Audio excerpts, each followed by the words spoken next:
জুলাই অগাস্টের যারা শহীদ হয়েছেন এবং যারা আহত হয়েছেন তাদেরকে তাদের পরিবারকে, বিশেষ করে যারা শহীদ হয়েছেন তাদের পরিবার এবং যারা আহত হয়েছেন তাদেরকে একটি সম্বর্ধনা অনুষ্ঠান এবং সম্মাননা অনুষ্ঠান, এবং সেখানে আমাকে প্রধান অতিথি হিসাবে ওনারা ইনভাইট করেছিল। তো আমি প্রোগ্রামটিতে যাওয়ার পরে ওইখানে স্বাভাবিকভাবে তাদের পক্ষ থেকে অনেকে বক্তব্য রেখেছে, একজন ছাত্রনেতা বক্তব্য রেখেছে। তো স্বাভাবিকভাবে ছাত্রনেতার বক্তব্যটি, সে যেহেতু ছাত্র দলের আদর্শে বিশ্বাসী, স্বাভাবিকভাবে ছাত্রদল সে আন্দোলন সংগ্রামে, জুলাই অগাস্টের আন্দোলন সংগ্রামে কি ভূমিকা রেখেছিল হয়তোবা সে কথাগুলো সে বলতে চেয়েছে। এবং সেখানে ওয়াসিম আকরাম যে শহীদ হয়েছে সে একজন ছাত্রদল নেতা, পাশাপাশি ছাত্রদলের কি ভূমিকা ছিল সে কথাটি সে সেখানে তুলতে চেষ্টা করেছে। তো আলটিমেটলি একটা বইও অভিভাবক ফোরাম বের করেছিল, সেখানে দুই একটা ছেলের নাম সেখানে ছিল না। তো সব মিলে ওই বক্তব্য এবং এই বইয়ের নাম না থাকাতে সেখানে 8-10টা ছেলে, প্রায় 200 ছেলের মধ্যে সবাই না, 8-10টা ছেলে সেখানে আমি দেখেছি তারা প্রতিবাদ করেছে। তো প্রতিবাদ করার প্রেক্ষিতে ওইখানকার যারা অর্গানাইজেশনের দায়িত্বপ্রাপ্ত কর্মকর্তারা ছিল তারা সেই ঘটনাটি তখন অনেকটা তাদের কন্ট্রোলের বাইরে চলে গিয়েছিল, এবং বাইরে চলে যাওয়ার কারণে তারা তাৎক্ষণিকভাবে আমাকে রিকোয়েস্ট করেছিল যে আপনি একটু যদি বলেন হয়তো তারা শান্ত হতে পারে। তো স্বাভাবিকভাবেই আমি যেহেতু সে অনুষ্ঠানটির প্রধান অতিথি, এবং সেখানে আপনারা সবাই দেখেছেন যে প্রেস ক্লাবের সেক্রেটারি জাহিদুল করিম কোচি সাহেব ছিলেন, এবং সেখানে বিশিষ্ট সাংবাদিক বাসসের দায়িত্বপ্রাপ্ত শাহনওয়াজ ভাই সেখানে ছিলেন, সেখানে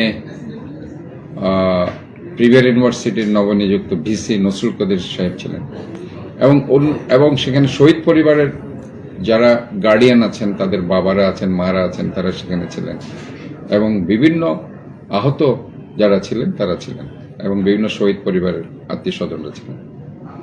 শুধুমাত্র এই 10টি ছেলে হয়তো ম্যাক্সিমাম হতে পারে, তারা সেখানে, আপনারাও সেখানে ছিলেন, আমি দেখেছি, তারা সেখানে প্রতিবাদ করেছে যে আমাদের নাম কেন নেই, আমাদের এখানে শহীদের 2-1 জনের নাম বাদ করেছে, যাদের নাম ছিল তাদের পেস্ট করা হয়েছে। হ্যাঁ, এবং সেখানে এইটাই মূলত তাদের প্রতিবাদ ছিল। আর যে বক্তব্যটা তারা বলছিল, বক্তব্যে অন্যদের খাটো করা হয়েছে।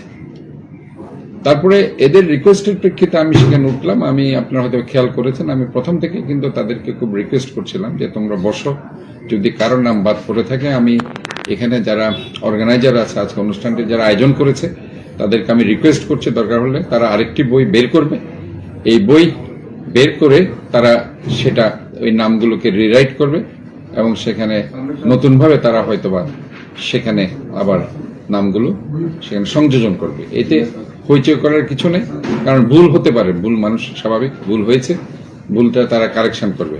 এবং যে ছেলেটি বক্তব্যে হয়তোবা তোমাদের মানে তোমরা হয়তো আহত হয়েছ এবং সবার মধ্যে সেটা হয়তো এই বক্তব্যটা ভালো লাগেনি, তাহলে পরে সেও অবশ্যই ক্ষমা চাইবে। এটাও কিন্তু আমি বারবার আমি বলছিলাম যে তোমরা একটু, এবং পরবর্তীতে ছেলেটা কিন্তু ক্ষমাও চেয়েছে। তো যাই হোক, ওই জায়গায় যখন তারা থামছিল না, হয়তোবা একটা স্টেজে আমি তাদেরকে একটু বলেছিলাম যে এটা আমি তাদেরকে শাসন করতে পারি, এজ এ মেয়র আমি শাসন করতে পারি, তাদের অভিভাবক হিসাবেও শাসন করতে পারি, যেহেতু অনুষ্ঠানটিতে অনেক ভালো লোকজন এবং অনেক চিটাগংয়ের বাইরে থেকে লোকজন আসছিল, অনেক পেশাজীবী সেখানে ছিল, এবং যারা অর্গানাইজার তারা অনেকটা অসহায় হয়েছিল যে অনুষ্ঠানটি তারা শেষ পর্যন্ত চালাতে পারবে কিনা।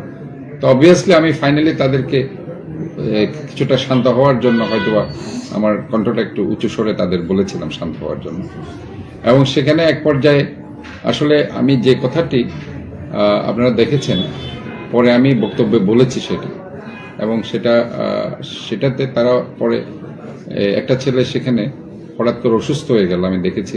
তো অসুস্থ হওয়ার আমি তাকে, ছেলেটিকে তাৎক্ষণিকভাবে আমি চেক আপ করলাম, চেক আপ করে তার পালস বিপি দেখে টেকে পরবর্তীতে তাকে আমার নিজের গাড়িতে করে, আমার ওই যে সিকিউরিটির গাড়িতে করে আমি হসপিটালাইজ করলাম। তো সেটা হয়েছে কি, তার আসলে সকাল থেকে বোধহয় সে খাওয়া দাওয়া কম করেছিল, খাওয়া দাওয়া কম করার কারণে একটা স্টেজে সে খুব আনকনশাস হয়ে গিয়েছিল এবং সেখানে সে কিছুটা অ্যাসাল্টের কথা বলেছিল। তো আমি সেখানে বলেছি যদি কেউ অ্যাসাল্ট করে থাকে এখানে তো টিভি ক্যামেরা আছে, তো সেটা দেখে অবশ্যই যারা যদি করে থাকে তাদের বিরুদ্ধে অবশ্যই আমি ব্যবস্থা নেব। এখন আমি বলছি যে আসলে এই ধরনের কিছু হয়ে থাকে তার বিরুদ্ধে আইনগত ব্যবস্থা নেওয়া হবে। এখানে কাউকে ছাড় দেওয়ার জন্য আমরা এই শহরের দায়িত্বপ্রাপ্ত হইনি। আমরা চাই যে যদি কোনো এই ধরনের ঘটনা ঘটে থাকে অবশ্যই তার সুষ্ঠু বিচার এবং তার আইনগত ব্যবস্থা নেওয়া হবে। পরবর্তীতে ছেলেটা সেখানে হসপিটালাইজড হয়েছে এবং তাকে সেখানে পাঠানোর কারণে গিয়ে আমরা আরেকটি অনুষ্ঠান সাম্পান, আপনারা জানেন যে এটা একটা ঐতিহ্যবাহী প্রোগ্রাম, সেটা আমি দেরিতে পৌঁছানোর কারণে আমি উদ্বোধনী অনুষ্ঠান করতে পারিনি। পরে নদীর ওই পারে গিয়ে প্রোগ্রামটা আমাকে শেষ করতে হয়েছে। তো যাই হোক, সেটা একটা ভিন্ন প্রেক্ষাপট। তবে এই প্রসঙ্গে আমি যে কথাটি বলতে চাই সেটি হচ্ছে যে সেখানে সবাই ছিল, সাংবাদিকরা ছিল সেখানে, সাংবাদিক সংস্থার বিভিন্ন প্রেস ক্লাবের কর্মকর্তারা ছিল সেখানে, বিভিন্ন ইন্টেলিজেন্সের লোকও ছিল, আমি দেখেছি ইন্টেলিজেন্সের লোকও সেখানে ছিল।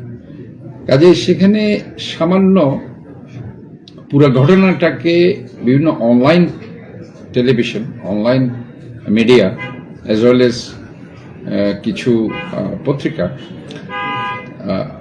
ওই রাত্রে আর কি, আজকে সকালে আমি অবশ্য কোনো মেইন পত্রিকাগুলোতে কোনো দেখিনি, বাট গতকালকে যেটা করেছে তারা সামান্য 10 সেকেন্ডের একটা ভিডিও দিয়ে তারা যে পুরো ঘটনাটাকে অন্য খাতে নেওয়ার যে চিন্তা করেছে, এটাকে আমি বলছি আজকে ইয়েলো জার্নালিজম। আমি এটা নিয়ে কথা বলতে চাচ্ছিলাম, আসলে হলুদ সাংবাদিকতা। এই হলুদ সাংবাদিকতার বিরুদ্ধে আমার মনে হয় সবাইকে সোচ্চার হতে হবে। এই জায়গায় I would like to address very strongly as a mayor of Chittagong city, আমি বলতে চাই যে এই ধরনের হলুদ সাংবাদিকতার ব্যাপারে আমরা কোনো ধরনের ছাড় দিতে চাই না। আমি স্পষ্ট বলতে চাই যে সবাইকে, যারা পুরো ভিডিওটা না ছেড়ে শুধু সামান্য একটি অংশ দিয়ে এই ঘটনাটিকে অন্য খাতে প্রবাহিত করে এই শান্ত শহরকে অশান্তি করতে চায়, তারা নিশ্চয়ই কোনো উদ্দেশ্য প্রণোদিত হয়ে এই কাজটি করেছে এবং এই জন্য আমি মনে করছি তাদেরকে অবশ্যই আইনের আওতায় আনা উচিত বলে আমি মনে করছি।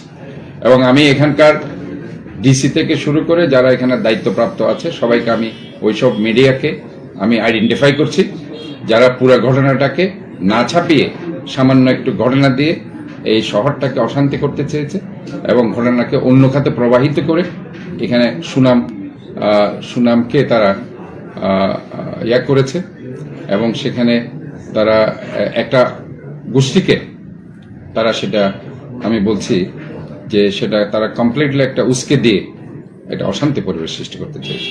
কারণ এখানে কমপ্লিটলি প্রোগ্রামটা শান্তিপূর্ণভাবে শেষ হয়েছে, আপনারা দেখেছেন, এবং আমার রিকোয়েস্টে তারা সেখানে বসেছে এবং গেস্ট যারা ছিল সবাই বক্তব্য রেখেছে এবং ফাইনালি আমি নিজে বক্তব্য রেখেছি। বক্তব্য রাখার পরে ঘটনা প্রবাহ সবকিছু আমি তাদেরকে বলেছি এবং এই প্রসঙ্গে আমি তাদেরকে, আপনারা দেখেছেন, এটাও বলেছি যে সবার অবদান আছে এখানে, কোন একটা দল কোন একটা গোষ্ঠীর অবদান নয়, সবাই মিলেই কিন্তু আজকে এই স্বৈরাচারী ফ্যাসিবাদী সরকারের পতন হয়েছে। আমরা এককভাবে কেউ ক্রেডিট নিতে চাইলে সেখানে অনৈক্যের সৃষ্টি হচ্ছে। কাজে ওই অনৈক্যের জায়গায় আমাদেরকে থাকলে চলবে না, কারণ এখনো কাঙ্ক্ষিত বিজয় কিন্তু অর্জিত হয়নি। আমাদেরকে ঐক্যের জায়গায় আসতে হবে, এই কথাটাই আমি বারবার বলছিলাম এবং তাতে করে সবাই কিন্তু সেখানে করতালে দিচ্ছিল। এখানে আপনারা নিজেরাই দেখেছেন, এখানে কোনো বিভেদ ছিল না পরবর্তীতে এবং সবাই কিন্তু ঐক্যবদ্ধভাবে সেখানে ছিল এবং ছেলেটিরও চিকিৎসার সবকিছু আমি চেক আপ করে আমি নিজেই পাঠিয়েছি এবং সেখানে হসপিটালাইজডও আমি করেছি এবং চিকিৎসা কি হচ্ছে সেটাও আমি তাদের সাথে আলাপ করেছি। কাজে এখানে ওভারঅল সব মিলে এখানে যে ব্যাপারটা সামান্য 10 সেকেন্ডের ভিডিও যারা করেছে তারা অত্যন্ত উদ্দেশ্য প্রণোদিতভাবে ইয়েলো জার্নালিজমের মাধ্যমে তারা এই সোসাইটিকে উস্কে দিয়ে একটা অশান্তির সৃষ্টি করতে চেয়েছে, শহরটাকে একটা অনিরাপদ অশান্তির জায়গায় তারা নিতে চেয়েছে এবং তারা এটা অত্যন্ত উদ্দেশ্য প্রণোদিতভাবে করেছে। আমি মনে করি তাদের বিরুদ্ধে সবার সোচ্চার হওয়া উচিত এবং যেসব পত্রিকা আমি আবারও বলছি উদ্দেশ্য প্রণোদিতভাবে এই কাজগুলো করেছে তারা কিন্তু বারবার সেটা আগেও করেছে এবং তারা কি জন্য কি উদ্দেশ্য নিয়ে কাজগুলো করছে এগুলো আমার মনে হয় জাতির চিন্তা করা উচিত। কারণ আমরা মনে করি যে কোনো কিছুর ঘটনা যার বিরুদ্ধে সেটা তারা করবে অবশ্যই ওই ব্যক্তিটির একটা বক্তব্য থাকা উচিত বলে আমি মনে করি। যেখানে তারা সেটা কালকে করেনি এবং সেখানে তারা উল্টো পুরো ঘটনাটা তারা ভিডিও না দিয়ে শেষের সামান্য একটা অংশ ভিডিও দিয়ে সেটা জাতিকে প্রতারিত করেছে এবং সমস্ত মানুষকে তারা প্রতারিত করেছে এবং সেটাকে একটা সহিংসতার দিকে উস্কে দেওয়ার তারা চিন্তা করেছে, চেষ্টা করেছে, যেটা আসলে as a mayor of Chittagong city আমি কখনো সেটা বরদাস্ত করি না এবং করতে চাই না। আমি চাই তাদের অবশ্যই শাস্তির আওতায় আসা উচিত বলে আমি মনে করি, আইনের আওতায় আসা উচিত বলে আমি মনে করি এবং সেটা আমি সমস্ত মিডিয়ার যারা দায়িত্ব আছে, প্রেস ক্লাব থেকে শুরু করে সাংবাদিক ইউনিয়ন থেকে শুরু করে এবং এই বিভিন্ন সাংবাদিক সংস্থা তাদেরকে এই ব্যাপারে তাদের বিরুদ্ধে অ্যাকশনে যাওয়ার জন্য আমি রিকোয়েস্ট করছি।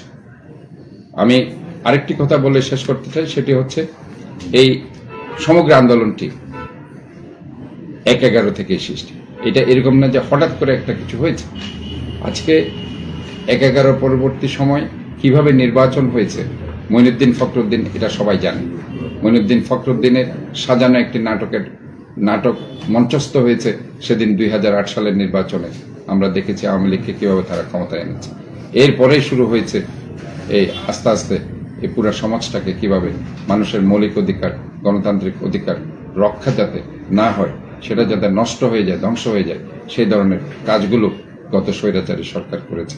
আমরা দেখেছি ২০১৪ সালের যে নির্বাচন, ২০১৪ সালে ভোটারবিহীন যে একটা নির্বাচন অনুষ্ঠিত হয়েছে, সেটার মাধ্যমে কিভাবে আস্তে আস্তে সেটা এই জাতিকে ধ্বংস করা হয়েছে। এরপরে আমরা ২০১৮ সালের নির্বাচন আমরা দেখেছি কিভাবে সেখানে আপনার দিনের ভোট রাতে হয়েছে এবং ২০২১ সালে ২০১৮ সালে আমি মেয়র ইলেকশন, এমপি ইলেকশন করেছি, আমাকে জেলে রাখা হয়েছে, আমাকে বিনা কারণে ঢাকা থেকে অ্যারেস্ট করা হয়েছে। ইলেকশনের পরে আমাকে জেল থেকে ছাড়া হয়েছে। ইভেন আমি ছাড়াও অনেক রাজনৈতিক দল যারা সেদিন আন্দোলন সংগ্রামে ছিল, তাদের অনেক নেতৃবৃন্দ, জামাত ইসলাম সহ অন্যান্য আরো দলের যারা সেদিন তাদেরকে জেলে রাখা হয়েছিল। এবং ২০২৪ সালে আমি নিজে ২০২১ সালে যখন আমি মেয়র ইলেকশন করছি, তখনও মেয়র নির্বাচনের পরে আমাকে দীর্ঘদিন জেলে রাখা হয়েছে। কাজে বারবার আমরা প্রতিবাদ করতে গিয়েছি, মানুষের মৌলিক অধিকার, গণতান্ত্রিক অধিকার রক্ষা করতে বলতে গেছি, আমরা জেলে ছিলাম। আমার ব্যক্তিগতভাবে আপনারা জানেন ১০০টার উপর মামলা আছে। আমাদের হাজার হাজার নেতাকর্মী মামলা খেয়েছে, প্রায় ১ লক্ষ মামলা, আপনার প্রায় ৪০-৪৫ লক্ষ আসামি এবং ৬০০ লোক গুম হয়েছে, গুপ্ত হত্যার শিকার হয়েছে। গতকাল সে কথাটি আমি বলতে গিয়েছিলাম যে গত ১৬টি বছর ৬০০ জনের অধিক গুম হয়েছে, অনেক গুপ্ত হত্যার শিকার হয়েছে, অনেক বিচার বহির্ভূত হত্যাকাণ্ডের শিকার হয়েছে। সেগুলোর একটা পরিবার আছে, তাদেরও আত্মীয় স্বজন আছে, তাদেরও সেন্টিমেন্ট আছে। এবং গত 16টি বছর যে আমরা মামলা হামলার শিকার হয়েছি, আমাদের অনেকেই জেলে ছিল, তাদের বউ বাচ্চাদের তারা মুখে খাবার তুলে দিতে পারে নাই, ছোট বাচ্চাদের দুধ দিতে পারে নাই, তাদের পরনে কাপড় দিতে পারে নাই, ঈদের সময় ঈদ করতে পারে নাই। কাজে এগুলোও একটা সেন্টিমেন্টের জায়গায় আছে। তো সব মিলিয়ে আমি এটাই বলেছি, জুলাই অগাস্ট একটা বিপ্লব, 16টি বছরের মানুষের মৌলিক অধিকার, গণতান্ত্রিক অধিকার যে ফেসিবাদী সরকার নষ্ট করে দিয়েছে, এটাও মানুষের একটা সেন্টিমেন্টের অংশ। সব কিছু কিন্তু আমাদেরকে একসাথে রাখতে হবে। আমরা যদি একটার সাথে একটাকে প্রাধান্য দিতে গিয়ে অন্যগুলিকে আমরা যদি প্রাধান্য না দিই কিংবা ভুলে যাই, তাহলে কিন্তু ওই জায়গায় আজকে অনৈক্যের সৃষ্টি হচ্ছে। এই অনৈক্য আমাদের হতে দেওয়া যাবে না। আমরা সবকিছুকে কিন্তু মূল্যায়ন করতে হবে। গত 16 বছরের যে মানুষের মৌলিক অধিকার, গণতান্ত্রিক অধিকার রক্ষা করতে গিয়ে বাংলাদেশ জাতীয়তাবাদী দল সহ অন্যান্য গণতান্ত্রিক দল, ডান বামের যেসব দল রাজপথে ছিল, যারা সংগ্রাম করেছে, যারা জেল জুলুম খেটেছে, মামলা খেয়েছে, নিষ্পেষণ, নির্যাতন বছর তারা এই মামলার হাজিরা দেওয়ার জন্য কোর্ট বিল্ডিং এ হাজিরা হয়েছে এবং সেখানে দিতে গিয়ে তাদের বউ বাচ্চাদের তারা কোনো ধরনের রুজি রোজগার তারা করতে পারেনি। এইগুলো কিন্তু আমাদের কাছে এই জায়গায় আনতে হবে, না হয় যে অনৈক্য আমরা দেখতে পাচ্ছি, এই অনৈক্য বৃদ্ধি হতে থাকবে, ঐক্যের জায়গায় আসবে না। সবকিছুকে আমাদেরকে আমলে নিয়ে আজকে কাজ করতে হবে, তাহলে আমরা একটা ঐক্যের জায়গায় থাকতে পারবো, এই শহরকে আমরা নিরাপদ রাখতে পারবো এবং এই দেশকে আমরা একটা দুর্নীতিমুক্ত সমৃদ্ধশালী বাংলাদেশে গঠন করতে পারবো। অন্যথায়